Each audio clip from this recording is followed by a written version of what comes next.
Okay, so you want to run a Yakuza gang. Good news, it's legal. Japan never criminalized membership in organized crime. The major syndicates operate in the open with nameplates on the door. The National Police Agency publishes some of their office addresses on its own website. The Sumiyoshi Kai keeps its headquarters in Akasaka, one of Tokyo's more expensive districts, a short walk from the National Parliament building. These are registered, surveilled, publicly known organizations that hold press-covered succession ceremonies and issue written pledges to police. It sounds like the safest criminal enterprise on earth. It is one of the fastest collapsing businesses in Japan. At the end of 2025, the National Police Agency counted 17,600 Yakuza members and associates nationwide, with full-fledged members down to 9,400. That's the 21st consecutive annual decline, and the lowest figure since record-keeping began in 1958. In 2009, the same count exceeded 80,000. At the peak in the 1960s, the NPA put Yakuza membership above 184,000. The industry has lost roughly 90% of its workforce in 6 decades, and most of that collapse happened in the last 15 years. By the end of this video, you'll understand why a business built on protection rackets, construction contracts, and real estate went from 184,000 people to under 18,000. Why a single mid-level boss in this organization can owe $20 million a year for the privilege of holding his rank, and why the most dangerous thing a Yakuza boss owns is a liability he can't insure, can't transfer, and can't see coming. Start with what it costs to hold a position. The Yakuza run on a tribute system called Jonokin. Money flows upward. Each boss at every level remits a fixed monthly payment to the level above him, and in exchange he receives the syndicate's name, its reputation, and the implied backing of everyone above him. It's a franchise model, with a monthly royalty.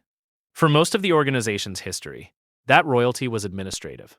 Japanese reporting puts headquarters dues in the earlier eras at around January's 2,000 a month, a figure meant to cover paperwork and funeral costs. Under the third and fourth generation bosses, a Yamaguchi-gumi leader living off the dues of his own members was not how the organization worked. Then the number moved, and the dates tell the story. From 1984, second-tier organization heads paid January 600,000 a month. In June 1987, during an active war with a breakaway faction, that rose to 800,000, with war financing understood as part of the reason. When the fifth generation took over in 1989, direct affiliates paid 850,000, and senior executives paid 1,050,000. Under the current sixth-generation leadership, reported figures for the monthly fee run between 850,000 and roughly 994, 1.2 million, per direct boss. At current exchange rates, that lands somewhere between 5 and 8,000 US dollars every month, per boss, before a single subordinate gets paid. The monthly fee is where most reporting stops, and it understates the real obligation considerably.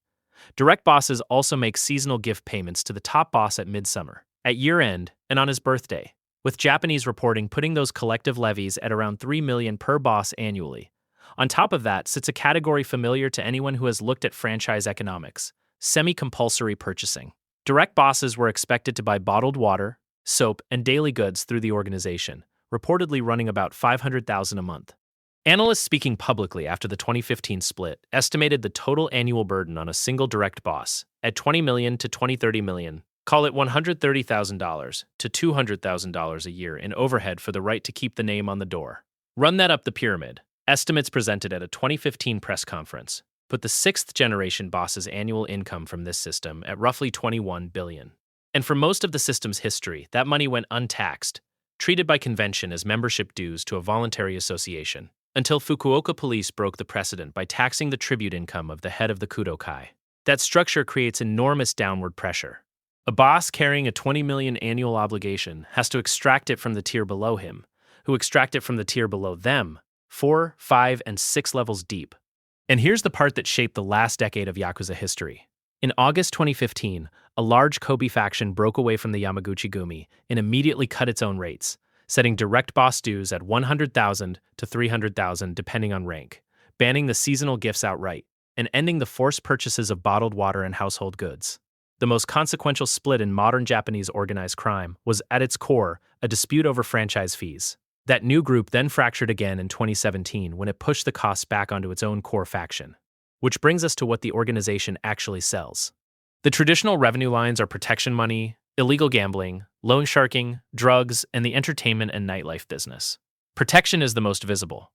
An NPA survey found that roughly 1 in 5 Japanese companies had been approached by organized crime, and among those pressed for payment, the typical monthly figure ran between $10,000 and $100,000, somewhere between $70 and $700. One company admitted to paying over $10 million to silence a group harassing it. The most common targets in that survey were construction companies and real estate firms. The nightlife districts operate on a similar model with better margins. Bars, hostess clubs, and adult entertainment venues in areas like Kabukicho have historically paid for territorial permission to operate, and syndicates have taken positions in the businesses themselves, in the buildings housing them, and in the debt owed by both. Loan sharking runs alongside it, extending credit to people banks decline at rates that turn a borrower's inability to repay into a recurring revenue stream. Drug offenses remain the single most common charge in Yakuza arrests year after year, even though the largest syndicate publicly claims to ban dealing.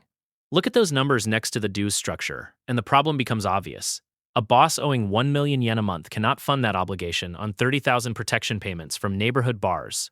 The arithmetic requires either enormous volume or a completely different category of revenue. That different category is the construction industry, and it's where the real money has always been.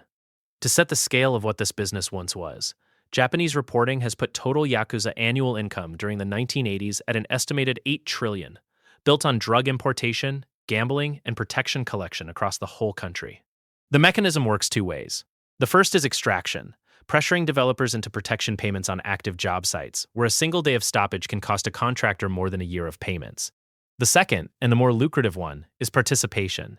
The U.S. Treasury Department, which designated the Yakuza as a transnational criminal organization under Executive Order 13581 in July 2011, described the network as using front companies in construction, real estate, and finance to launder money and conceal proceeds. Those front companies bid on and win legitimate contracts. The revenue arrives as ordinary corporate income, taxed, banked, and invisible in the way street extortion never is. This is the actual business. The tattoos, the offices, the ceremonies, the public identity, all of it functions as brand infrastructure that makes the protection racket credible. The money is made by companies with clean names doing legal work in one of the largest construction markets in the world. The visible organization exists to make the invisible one profitable, which is exactly why Japan changed the law to attack the invisible one. By October 2011, all 47 Japanese prefectures had enacted what are called Boryokudan Exclusion Ordinances, with the first of them appearing at the prefectural level a couple of years earlier. These regulations did something that had never been tried at scale anywhere. Instead of targeting the gangs, they targeted everyone who did business with the gangs. Under the ordinances, an ordinary company that knowingly provides a benefit to a Yakuza member commits a violation, renting them office space, delivering to their offices, servicing their contracts. Businesses became legally obligated to insert organized crime exclusion clauses into contracts and to screen counterparties against police-maintained databases before signing. Penalties vary by prefecture, and by which provision gets breached, running from public naming of the offending company through to fines and, for certain violations, imprisonment. The cascade after a name appears on a list is the part that actually kills a business. Banks close existing accounts and refuse new credit. Insurers cancel policies. Landlords terminate leases.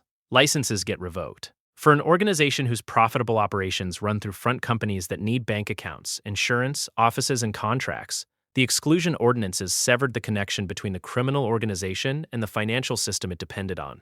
Membership fell from over 80,000 in 2009 to 17,600 by 2025. The rules reach the physical footprint too. Tokyo restricts where a syndicate office can legally sit, including a ban on operating within 200 meters of a library. In 2025, 4 men aged between 55 and 77, one affiliated with the Sumiyoshi Kai, were arrested for running an office inside that radius. That's the enforcement environment in practice. Leadership in its 70s getting arrested over zoning distance from a public library. So what does this leave for the person actually holding a rank? The tribute obligation scales down the hierarchy. Every tier pays the tier above it, so a rank-and-file member owes a monthly figure to his immediate boss. That boss owes more to his, and the direct affiliate at the top of that chain owes his Joawa $20 million a year. Some affiliates add their own mechanisms on top. One large Yamaguchi Gumi faction ran what it called a registration fee, charging its direct bosses Joawa $10,000 per month for every subordinate under them, separate from the standard dues, which turned a 50-man crew into a Joawa $500,000 monthly line item before anything else. Then subtract what the exclusion ordinances took away. A member generally cannot hold a bank account. Renting an apartment becomes difficult. Signing a mobile phone contract becomes difficult. Insurance is unavailable. Every one of those services became a legal risk for the company providing it, so the company stopped providing them. The income has to arrive in cash, from activities that got substantially harder to run, and then a fixed portion of it has to move upward on schedule regardless of how the month went. Japanese media now describes Yakuza membership as a profession people can no longer eat from. That phrase does a lot of work. The organization did not run out of money at the top, where that 2015 estimate put the sixth-generation boss's annual take around $1 billion. It ran out of margin at the bottom, where the people generating that tribute lost access to the ordinary financial system, while their obligations stayed fixed. 21 consecutive years of declining membership is what that arithmetic looks like when it plays out across an entire industry. Now here's the liability buried underneath every position in this organization, and it's the reason the top of the pyramid is more exposed than the bottom. In 2008, Japan revised its organized crime countermeasures law to establish what functions as employer liability. A syndicate boss can now be held responsible in civil court for damages caused by his subordinates, including subordinates several levels below him, whom he has never met. Sitting above the act in the hierarchy is enough on its own. In October 2012, Tadamasa Goto, former head of the Yamaguchi-gumi's Goto-gumi, agreed to pay $110 million, roughly $1.2 million at the time, to settle a lawsuit brought by the family of a man murdered by members of his organization over a real estate dispute. A woman in Nagoya sued Kenichi Shinoda, then head of the entire Yamaguchi-gumi, for around $2017 million, seeking reimbursement of protection money she had paid a local affiliated group between 1998 and 2010, on the argument that Shinoda bore employer's liability as head of the umbrella organization. Think about what that means as a business structure. Every person below you in a 5-layer pyramid generates a potential civil claim against your personal assets. You cannot insure against it, because no insurer will write that policy. You cannot audit it, because the organization spans thousands of people across hundreds of subgangs. You cannot exit it cleanly, and you're paying $1 million yen a month upward for the privilege of standing at the level where that exposure concentrates. There's a third problem, and it's the one that makes the whole model terminal. The Exclusion Ordinances contain what's known as the 5-year rule. A person who quits a Yakuza gang continues to be classified as an antisocial force for at least 5 years after leaving. During that window, he generally cannot open a bank account. Without a bank account, renting an apartment becomes difficult, and finding legitimate employment becomes harder still. Former members and the lawyers who work with them report that even after the 5 years elapse, banks and dealers often still refuse service. That rule was designed to stop syndicates from cycling members in and out to access financial services. Its practical effect is to make leaving economically punishing, which means the organization retains people who want out and cannot recruit people who understand the exit terms. Aichi Prefectural Police run a reintegration program, offering employers up to $720,000 a year to hire a former member, plus a compensation fund of up to $2 million if trouble arises on the job. Programs like it remain small against the scale of the problem. Meanwhile, the workforce is aging out, and the market is being taken by something else entirely. Japanese police now track a category called Tokuryū, anonymous and transient crime groups that recruit through social media and job listings, operate largely online, and carry out fraud, robbery, and drug offenses without hierarchy, offices, dues, or names. In 2024, police arrested 5,203 people connected to Tokuryū groups, about half for fraud. Yakuza arrests in 2025 fell to 7,335, down 11.1% year-over-year, another record low. Police report that the syndicates have begun outsourcing operations to these groups, specifically to obscure their own involvement. The traditional syndicate is being disintermediated by a business model with none of its fixed costs. No office rent, no monthly tribute, no nameplate on the door, no boss carrying civil liability for a stranger 4 levels down. There are 17,600 people left in Japanese organized crime, down from 184,000. The Yamaguchi-gumi, the largest syndicate in the country, went from roughly 6,000 active members in 2014 to 3,300 by the end of 2024. In April 2025, its senior members hand-delivered a written pledge to police promising to end their infighting and cause no further trouble, a move local media read as an attempt to get surveillance restrictions loosened so the organization could function again. The offices are still there. The nameplates are still on the doors. The addresses are still published. What changed is that a country decided the most effective way to dismantle a criminal organization was to make it illegal for anyone else to do business with one, and then let the accounting finish the job. The dues still come due on the first of the month. The liability still runs uphill, and the only people still paying in are the ones who did the math before the rules changed.